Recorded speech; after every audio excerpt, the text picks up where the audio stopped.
Politics is one of the most contentious terms in the Islamosphere of today. Many people disagree about how Islam and politics should interact. There are people who think that Islam and politics should not interact. These are the secularists. The secularists who can trace their lineage back to folks like Muhammad Abdu and Ali Abdul Raziq have always been a fringe, have always been a few of the scholars. Their effect has been large. They have created now a status quo where many Muslims don't recognize the political aspect of Islam. But let's set this fringe aside for a moment and discuss the majority of Muslims who might accept that politics is a part of Islam, but not more than that.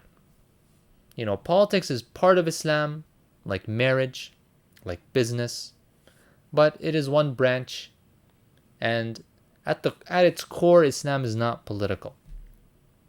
Or at its core, the main objective of Islam is not politics. Let's deconstruct that. Because I read a definition of politics that made me realize I didn't know what politics was. And I think that, you know, a lot of these discussions about politics and a lot of the confusion in the Muslim community about politics comes from a lack of terminological understanding. Like, we don't know what the heck the word means. When I say the word politics, what probably comes into your mind is like electoral politics. Voting, elections, parties, Republican, Democrat, parliaments. But is that what politics is? What is politics?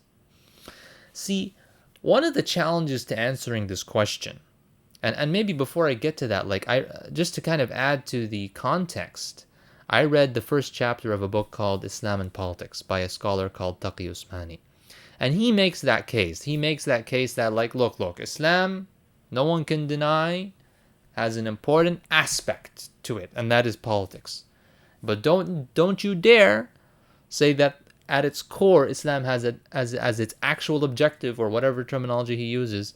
He don't dare basically say that Islam's objective is politics. No. It's one part, like marriage, like business. Like, you can trade in Islam. You can trade in Islam in a way that brings Allah's pleasure. Right? You can get married, and that can bring Allah's pleasure. Same way you can serve Allah by doing politics. But it's one part of Islam, and it's certainly not the main part of Islam, right? So this is just to add more context. But again, like, what does the word politics mean?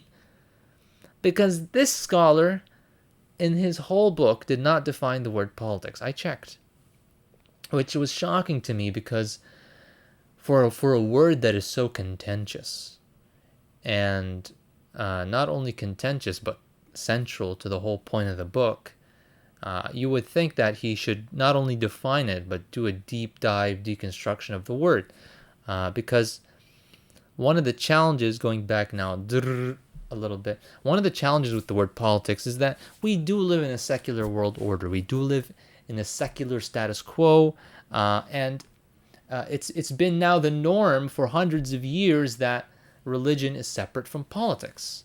The idea that basically God and politics don't mix.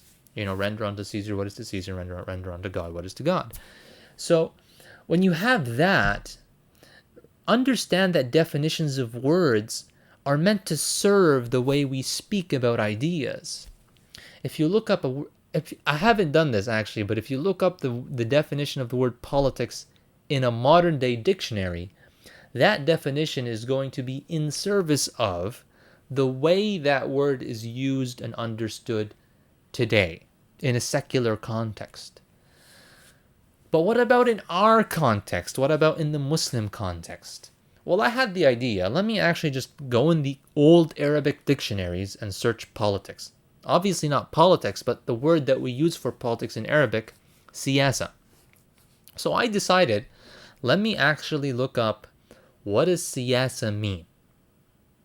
And then we can answer this question, what is the relationship between Islam and politics? And is politics core to what being Muslim is all about?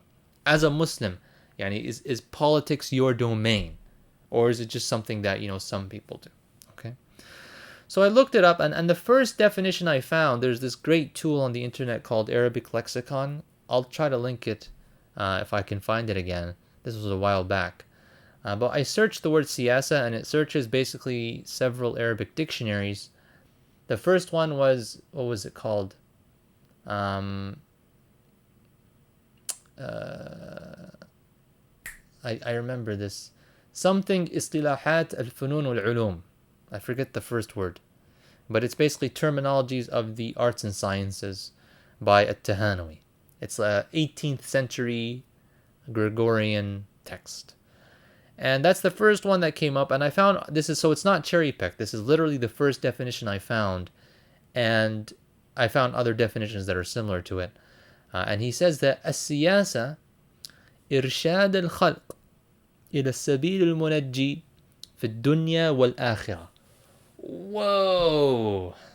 I'm just performing the reaction that I had. Obviously, I've seen this definition before, but whoa! So to translate for you guys,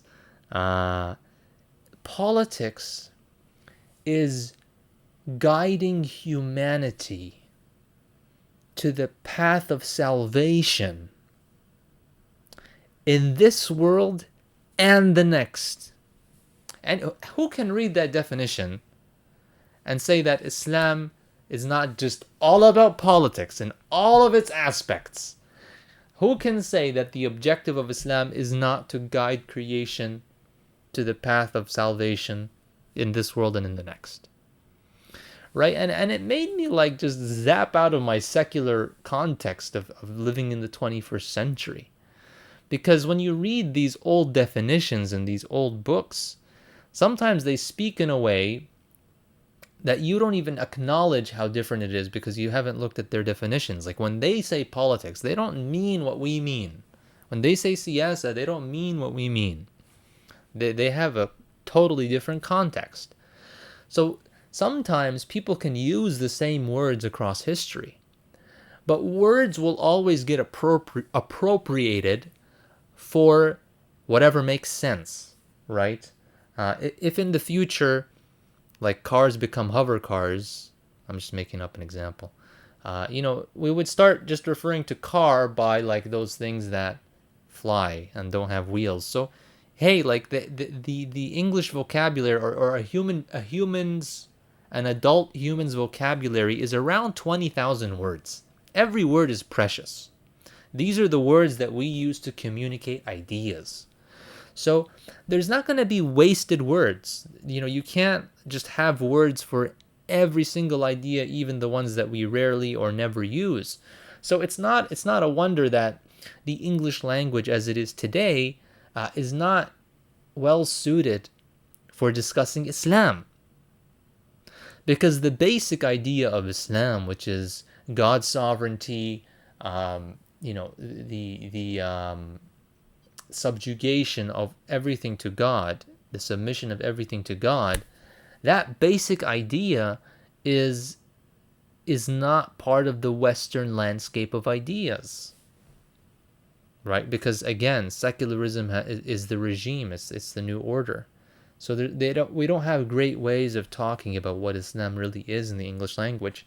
At least the word choices are very limited. So when I got shocked by that definition, I felt like the answer was very clear. And actually, I remember an old lecture by Abdullah al-Andalusi, Ustad Abdullah, and he talks about where the word politics in English comes from. And I was surprised because now I saw a symbiosis between the Arabic etymology on the one hand and the English etymology. The English, of course, comes from the Greek, from polis, meaning city in Greek, and then politeia. Politeia, as Abdullah extracts, really means the constitution and synonymous the way of life of the people. And he concludes politics equals deen, which is even more significant of a conclusion than I made when I looked at Tahanawi's definition of siyasa. We're so mentally subjugated. We're so limited in the ways that we understand. When I say implement Islam to an average viewer, you might just think pray more. You might just think fast more. You might just think stop doing the haram that you're doing. You don't think about establishing the law of God over the earth. You don't think about eliminating injustice. You don't think about completely changing how we live our lives in every aspect, right? Because an Islamic regime would be unrecognizable from how we live life today, how we speak, how we dress, how we treat each other, the services that would exist for us, the lack of poverty, I'm gonna go do the lack of poverty, the lack of disease, the lack of, it's not gonna be heaven, the Jannah is for Jannah, but it's gonna be like all these problems that exist, and it's stupid for these problems to exist. They exist on purpose. Conflict theory versus mistake theory. The elites who benefit from turmoil and strife and distracting people and keeping people under their thumb just to increase their own or to solidify their own position doesn't exist in Islam. Because in Islam, we're all equally slaves of God, and the elite are kept in check by the consistent and uniform legislation of God. Right? So I mean, like, any Muslim should aspire, should dream for a future when Taghut is abolished and Islam reigns supreme. Justice has vanquished oppression. Equality has vanquished poverty. Not equality of outcomes, mind you, but the welfare state, the Khilafah welfare state, and so on. So there's a great essay by Uthman Badr that you should read on Ummatics called Questioning the Caliphate. And I cite him on this one because if I just started making these conclusions, you guys would call me some bad names. So I'll just blame Uthman Badr. Okay? He says that there are two kinds of people who deny the caliphate or question the caliphate. There are the fringe secularists, like I started with. They're a small minority, but they're the ones who wholesale negate the obligation of a caliphate. They wholesale negate the political aspect of Islam. They say, no, Islam's not political. Khilafah is not fard. And end of story. And then he says, he talks about the other kind of scholar who accepts the politics as an aspect of Islam. He accepts the fardiyya of Khilafah, but he doesn't think it's the most important thing. He doesn't think it's a priority. He thinks that it's merely one branch of Islam that can be, sorted and prioritized according to the other branches. And he calls those scholars, or that category of scholarship, practical negation in the mainstream. He says that that these scholars effectively negate the obligation of the caliphate by a thoroughgoing deprioritization of it. Meaning they don't outright say khilaf is not obligatory for the ummah to have. But they will say, yes, it is obligatory, but it's not a priority. And that's like, for example, if you saw my Yasir Qadi response video, he speaks about how it's not even on his top 20 list. Right? So when someone says something is, yes, it's an obligation upon us to do this, but, we have plenty of other things to do. It's not very serious, right?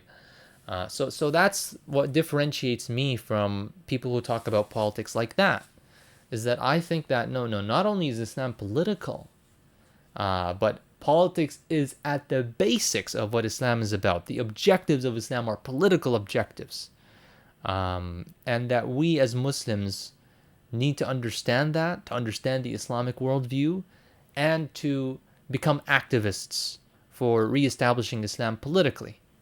through that da'wah, like the da'wah of the Prophet ﷺ, of changing hearts and minds, right? May Allah strengthen us. May Allah help us see through the fog. And send me any questions you got. Assalamu alaikum.